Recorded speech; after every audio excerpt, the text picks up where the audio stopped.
Hello नमस्कार दोस्तों, आप सभी का SCERT के क्लास में स्वागत है। बहुत बहुत अभिनंदन है आप सभी लोगों का। जैसा कि हम लोग 6th क्लास का पॉलिटी, इकोनॉमिक, सोशल साइंस ही इसमें बहुत सारे सब्जेक्ट मिले हुए हैं, उसी का हम लोग अध्ययन कर रहे हैं।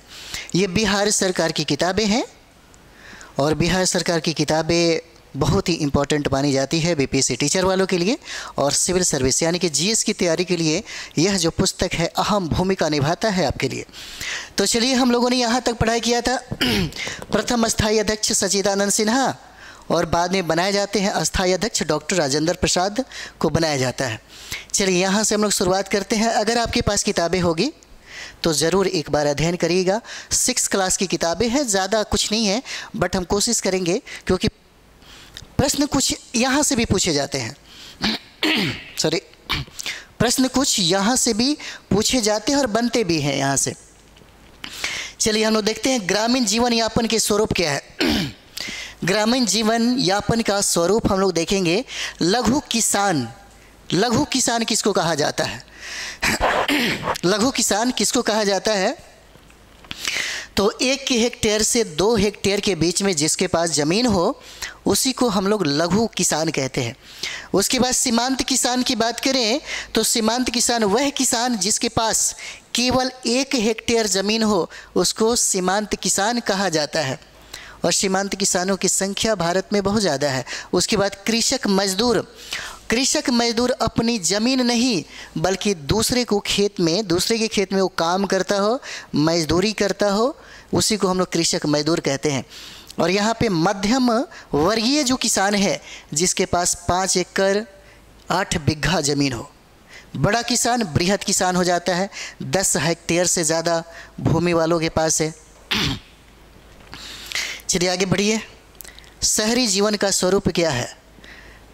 ज़्यादा कुछ इसमें है नहीं, जो फैक्ट था शहरी जीवन का स्वरूप आप देखते होंगे। अभी तो आप लोग पटना है, दिल्ली है ना, शहर के बारे में आप जानते हैं, उसका स्वरूप क्या है। हर चीज़ का कहीं ना कहीं अपना एक रूप होता है। जैसे अगर आपका ही स्वरूप कह दे तो आपको आकार में बहुत सारी चीज़ें आप व्याख्या कर सकते हैं। उसी तरीके से इस शहर का अपना एक रूप होता है। वही रूप के बारे में ये चर्चा किया है। इसका स्वरूप, खुद का स्वरूप आप देखते होंगे। रोड के किनारे मुसल्लापुर हाट चले जाइए, है ना, या बोरिंग रोड के चौराहा पे है तो बोरिंग रोड के चौराहा पे देखिएगा, वहाँ पे जो पटरी वाला व्यापारी बहुत सारे दिख जाएंगे। सड़क किनारे लोग चादर बेचता है, सब्जियाँ बेची जाती हैं, बहुत सारा चीज़ है जो व्यापार है ना। रेडी वाला जो है, ये रेडी जो संस्कृति है ना, रेडी संस्कृति पे भी हो सकता है मेंस में सवाल आपसे पूछ दे। तो ये सारा चीज़ें कहीं ना कहीं हम क्या देखते हैं, शहरी जीवन का एक रूप हमें दिखाई देता है। वहाँ पे चटाई बेचे जाते हैं, तिरपाल बेचे जाते हैं, है ना। ये सारा जो सामान है वो रोड के किनारे ही बेचे जाते हैं। भारत में शहरों की संख्या 4000 से अधिक है। भारत में शहरों की संख्या 4000 से क्या हो जाता है, अधिक हो जाता है। और एक चीज़ यहाँ पे देखिए, कहता है अध्याय 4 में कहता है लेन देन का बदलता स्वरूप, लेन देन का बदलता स्वरूप। और इसमें वस्तु विनिमय कहता है ना, वस्तु विनिमय कहता है। जब समाज का विकास हो रहा था तो कहें तो उस समय व्यापार का कोई माध्यम नहीं था। लोग कोई माध्यम बनाए ही नहीं थे कि मुद्रा के माध्यम से होगा व्यापार या नहीं होगा, चीज़ों को कैसे खरीदा जाएगा, कैसे बेचा जाएगा। तो सपोज दैट अगर मान लीजिए कि आप सिर्फ अगर धान का उत्पादन अगर करते हैं और हम अगर गेहूं का उत्पादन करते हैं तो आपकी गेहूं की कमी हम पूरा कर सकते हैं और हमारी धान की कमी आप पूरा कर सकते हैं। यानी कि आपका धान हम लेंगे और उसके बदले में आपको गेहूं देंगे। यानी कि क्या हो जाता है, इसी प्रणाली को हम लोग वस्तु विनिमय प्रणाली कहते हैं। जब किसी वस्तु को खरीद बिक्री दूसरे वस्तु के माध्यम से किया जाता है। यहाँ पे श्याम नारायण रिक्शा चालक, तो ये बुक्स की एक मैटर है जो लिखा हुआ है। प्राचीन काल में जो हम लोग देख रहे हैं, यानी कि जब आप पाषाण काल पढ़ेंगे तो पाषाण काल में देखेंगे, पाषाण काल में लोगों का स्वभाव कैसा था, है ना। ये तो पत्थरों के अध्ययन के आधार पर ही पता कर पाते हैं, क्योंकि पुरातात्विक साक्ष्य मिले तो हैं लेकिन वहाँ पे कोई लिपि का कोई ऐसा आविष्कार नहीं दिखता है। और यही वजह है कि इतिहासकारों ने, विद्वानों ने उनके द्वारा यूज किए गए, यानी कि जो आदिकाल के जो मनुष्य हैं, जो मानव हैं, जो आदि मानव हैं उन्होंने अपने जीवन में, अपने दिनचर्या में जिस चीज़ों को ज़्यादा शामिल किया, जैसे बड़े बड़े पत्थर हो गए, छोटे छोटे पत्थर हो गए, पत्थर के उपकरण का उन लोगों ने प्रयोग किया अपने जीवन को जीने के लिए, तब इतिहासकारों ने उनके द्वारा किए गए जो पत्थर का प्रयोग था उसी के अध्ययन के आधार पर उन लोगों ने इतिहास लिखा। आखेटक का मतलब होता है शिकार, आखेट का मतलब होता है शिकार और आखेटक का मतलब होता है शिकारी। यानी कि प्राचीन काल में जब मनुष्य जानवरों के शिकार द्वारा जीवन यापन करता था तब पशुओं का खाल या चमड़ा का प्रयोग मुद्रा के रूप में करता था। होगा, ये कन्फर्म यहाँ पे नहीं है। बाढ़ में पशुओं का प्रयोग मुद्रा के रूप में यहाँ पे मिलता। अब देखिए बाढ़ में चारागाह युग की बात यहाँ पे कह रहा है, पशुओं का प्रयोग मुद्रा के रूप में है। यानी कि वैदिक काल में जब आप जाते हैं तो वैदिक काल में गाय की प्रधानता सर्वाधिक हो जाती है। जिसके पास जितना गाय होगा वह उतना ही अमीर होगा, उसका समाज में स्टेटस उतना ही ज़्यादा होगा, है ना। जैसे में देखते हैं, अगर आप कल डीएसपी बन जाइए, एसडीएम का इतना सारा पोस्ट आया है, 200 सीटें आई है, अगर एसडीएम बन जाइए तो अचानक आपके अंदर परिवर्तन हो या ना हो, लेकिन दृष्टिकोण सारे लोगों का बदल जाएगा आपके प्रति, आपका सोशल स्टेटस, बहुत सारा चीज़ें बदल जाता है। अचानक परिवर्तन हो जाएगा, आपके जीवन में आमूलचूल परिवर्तन हो जाएगा। लोगों का जो दृष्टिकोण है, अभी तो लोग बहुत सारा कमेंट्स भी आपको पास करते होंगे, लेकिन जैसे ही आप एसडीएम बनते हैं ना, वो सारे कमेंट्स सकारात्मक मिलने लगेंगे। अभी तो बहुत सारे लोग नेगेटिव भी बोलते होंगे, है ना। तो ये सब चीज़ें हैं यहाँ पे। तो यही कहता है, तो वैदिक युग में आप देखिएगा सबसे ज़्यादा प्रधानता किसकी थी? गाय की थी। जैसे वहाँ पे आप देखते होंगे, अगर किसी व्यक्ति का हत्या हो जाता है, मर्डर हो जाता है, तो जिसके पास अगर ज़्यादा गाय हो, यानी कि दंड का विधान ऐसा था कि आप जिस तरह से अभी होता है, आप मर्डर करते हैं, कोई मर्डरर व्यक्ति है, पैसा किसी को खर्च कर दिया, खिला पिला दिया, है ना, प्रशासन वगैरह को, वो छोड़ देता है। उसी तरीके से था वैदिक काल में। अगर आपके पास गाय है तो 10-20 गाय दे दीजिए, आपका दंड माफ़ कर दिया जाता था, है ना। तो उस समय मुद्रा गाय को बनाया गया। नेक्स्ट हम लोग यहाँ पे देखते हैं, मनुष्य जब खेती करने लगा तो अनाज का प्रयोग मुद्रा के रूप में होने लगा। जैसे आप देखते हैं, जब आप वैदिक काल पढ़ते हैं तो वैदिक काल को 2 भागों में डिवाइड किया गया है। एक हो जाता है ऋग्वैदिक काल और दूसरा हो जाता है उत्तर वैदिक काल।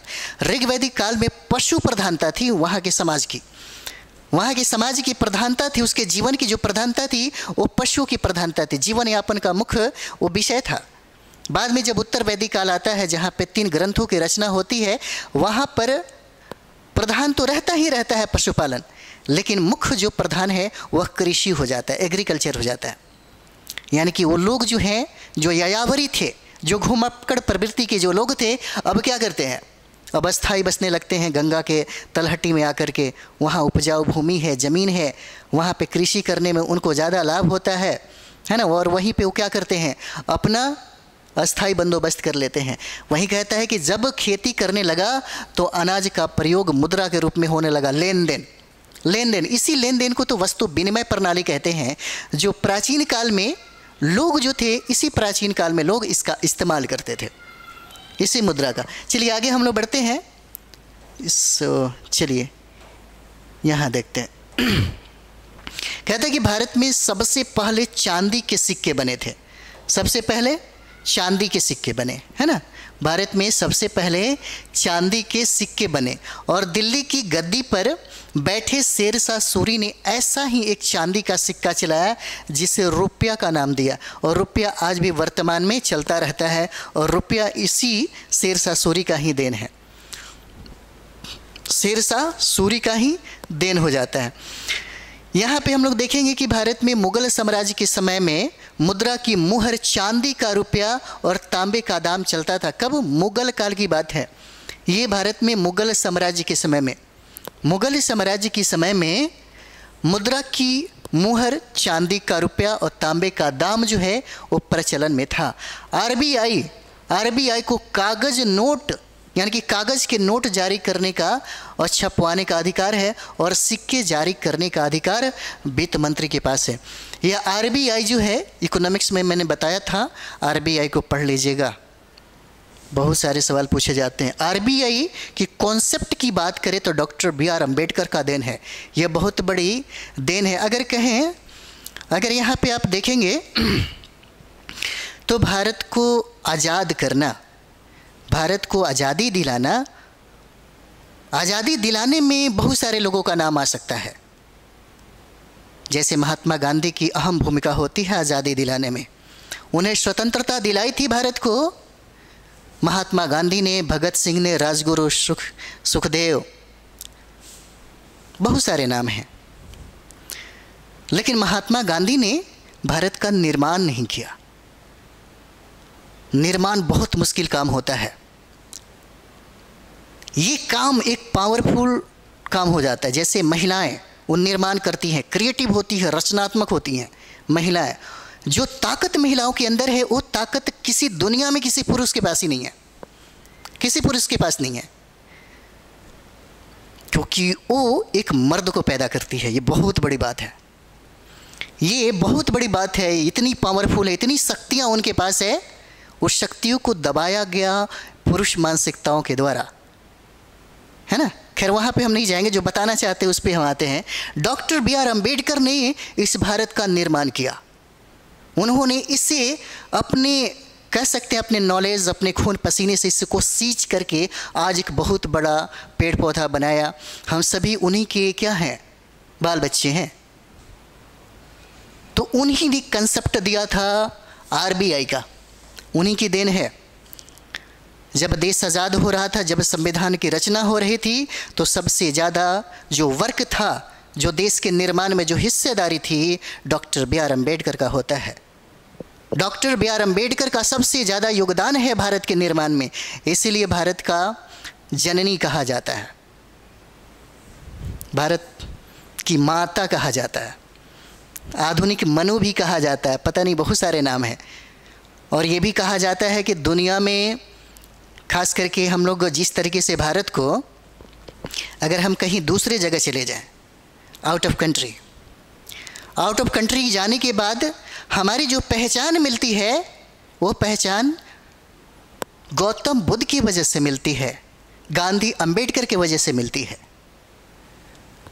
हमारी जो पहचान है, हम अगर अन्य देशों में पूजे जाते हैं तो बुद्ध की वजह से। जैसे में आप देखते हैं हमारा जो पड़ोसी कंट्री है चाइना, जब आप इंटरनेशनल रिलेशन जब आप पढ़ेंगे तब आपको पता चलेगा, क्योंकि जब वहाँ का सामाजिक और सांस्कृतिक, जब वहाँ का कॉन्सेप्ट पढ़ेंगे, जब भारत का पढ़ेंगे, है ना, सभ्यता और संस्कृति पढ़ेंगे, तो उसके इतिहासों में इसका जिक्र किया गया है, चाइना के इतिहासों में जिक्र किया गया है। और चाइना वाले दुनिया के सभी संस्कृतियों का मजाक उड़ाते हैं। उनका मानना है कि दुनिया में हमारे जैसा संस्कृति और सभ्यता कहीं है ही नहीं, सिर्फ चाइना में है। बाकी जितनी भी संस्कृतियां हैं सब बेकार की संस्कृतियां हैं। सब पे कमेंट्स पास किए हैं, लेकिन भारत के संस्कृति पे कभी कमेंट्स पास नहीं किया। पता है क्यों? क्योंकि उनका मानना है कि उनके जो देवता हैं भारत के धरती पर पैर रख करके, चल करके वो आते हैं कहाँ पे? चाइना में।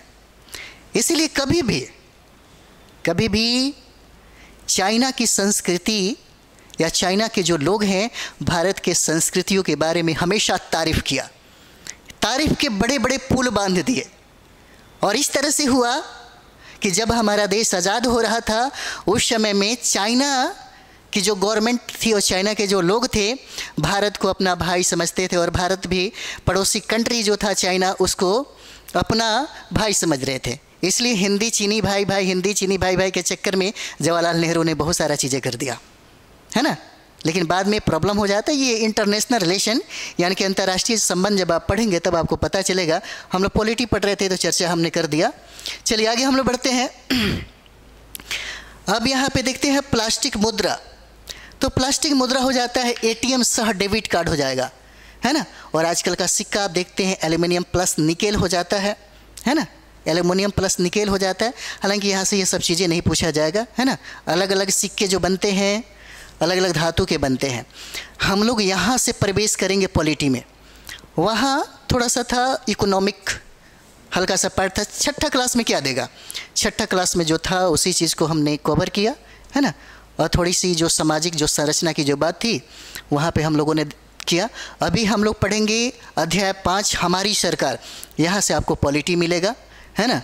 हमारी जो सरकार है, अध्याय 5 हमारी सरकार, यहाँ से मजा आएगा। अगर आपके पास किताबें हो तो किताब पढ़ने के बाद अगर आप यहाँ पे पढ़ेंगे तो आपको बहुत अच्छे तरीके से समझ में आएगा, है ना। तो चलिए हम लोग प्रारंभ करेंगे अगले वीडियो में। थैंक यू वेरी मच आप सभी लोगों को।